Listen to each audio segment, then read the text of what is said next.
qaybtaana waxaan kugu bari doonaa markii aad isticmaalayso qaababkii loogu talagalay aad rabto inaad Premiere Pro-gaaga isugu hagaajiso qaabkeed isugu hagaajin lahayd. Pro Production.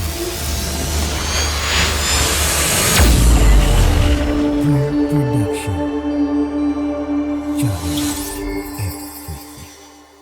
Marka sida hore kuugu sheegay everything qaabkii aad u rabtid ugu horeyn waa inuu organizing qaab qoraal ahaan uu kuugu diyaarsan yahay. Anagu hadda marka waxaan sameynaynaa sida soo socota. Marka ugu horeysa waxaan tegaynaa start menu-ga, waxaan computerkeena ka dhex raadin doonaa Adobe-ga. Marka Adobe ayaan kicinaynaa, version-ka aad isticmaalaysid adiga ayaa og. Anagu waqtigan aan muuqaalka duubayno waxaan isticmaalaynaa Adobe 2026. Asiga ayaan ku dhufan doonaa.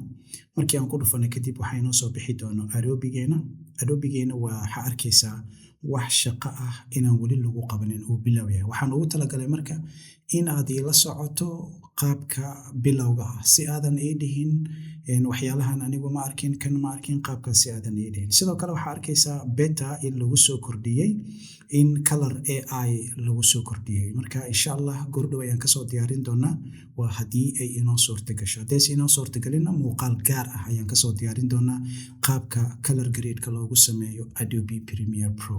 maadaama hadda 2026 la marayo Adobe Premiere Pro lama dhaho ee kaliya waxa lagu magacaabaa Adobe Premiere Pro waa laga dhaafay. Okay, marka anaga hadda download waa dhihi karnaa laakiin beta inta badan ani wax kuma diyaariyo sida caadiga ah ku soo diyaariya betaha markii la soo saaro ayaan sugtaa isma waalo marka waan sugaa marka wax waqti badan ma qaadan doonto 3 months 4 months kadib ayuu soo bixi doonaa. Kani marka waxaan iska leenahay close kadib waxaan furaynaa help waxaan rabnaa inaan ku tuso Adobe-ga version-kan isticmaalayno. Markii aan halkan furno kadib waxaan ka leenahay halkan ay ku qoran tahay in Adobe about Premiere. Markii aan ku dhufano about Premiere waxa arkaysaa inuu yahay version-ka 26.2 marka Marso ayuu ahaa xilliga ugu dambeeyay Janaayo February yes I think February ayuu ahaa xilliga ugu dambeeyay markaas la update gareeyo version-ka hadda isticmaalayno built number-kiisana inuu yahay 65. Okay, marka halkan joogno marka waxaan sameynaa sida soo socota. ugu horeyn waxaan abuurtaa wax lagu magacaabo shortcut. Si aan u samaysto shortcut-ka waxaan tagaa qaybta halkan ee edit-ka.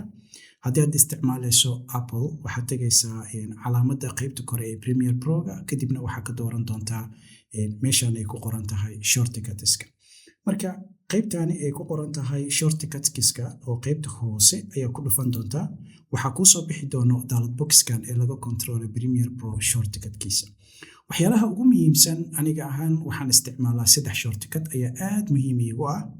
Waxa ugu horeeyo waxa lagu magacaabaa add edit ayaa la yiraahdaa.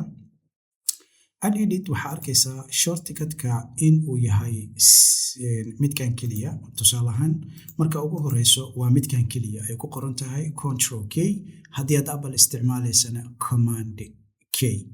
marka kan ayaan qaybtan eberka ayaan ku dhufanayaa xarafka C ayaan taabanayaa si shortcut ahaan aan ugu abuurto waxa uu qabtana waxa ku qaadan doontaa qaybaheena soo socda. Kani waa midka koowaad waxayna soo haray midkan kale ay ku qoran tahay Nest asiguna aad ayaan u isticmaalaa. Marka Nest marka ugu horeyso waa blank waa eber kadib waxaan sameeyaa halkan ayaan ku dhuftaa waxaan isla taabtaa Control Shift N haddii aad Apple isticmaalaysidna Command Shift N waa new folder oo kale la mid tahay maadaama uu Nestiga uu yahay qaab container ah. Waxa ugu dambeeyo aan iska saxeyno ayaa wuxuu yahay renderka wuxuu u kala baxaa renderka caadiga ah iyo renderka realistic ah oo deep and detailska ah. hoos ayaan soo yara degi doonaa ilaa inta aan ka arki doono midkan kuwan oo dhan ayaan iska wada xireynaa.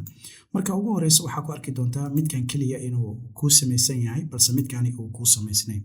midkani waa renderka markaad mark out mark in markii aad samayso kadibna aad rabto intaas inuu very render oo green ah aad rabto inaad ka isticmaasho sida hadda shaashada kaaga muuqata. Marka greenkaas waxa uu ku sahlaa in videogaaga real play time uu ku socdo. Marka real time-ka waxa arkaysaa in uusan shortcut-ka inoo abuurmeyn xitaa adigu naftirkaaga idaabanayo suurtagal ay tahay inaysan ku abuurnayn. meeshan ayaan ku dhufanayaa shortcut-ka ugu fiican waxay tahay control adigoo haysid enter haddii aad Apple isticmaalaysidna command adigoo hayo ayaad enter leedahay. haddii keyboardkaaga uu leeyahay midka numloga inta badan gaming laptopska midka gamingka oo laptopska high performancega wuxuu leeyahay qayb lagu magacaabo numloga waa midka hadda shaashada kaaga muuqata ayaa lagu magacaabaa numlog Pro Production.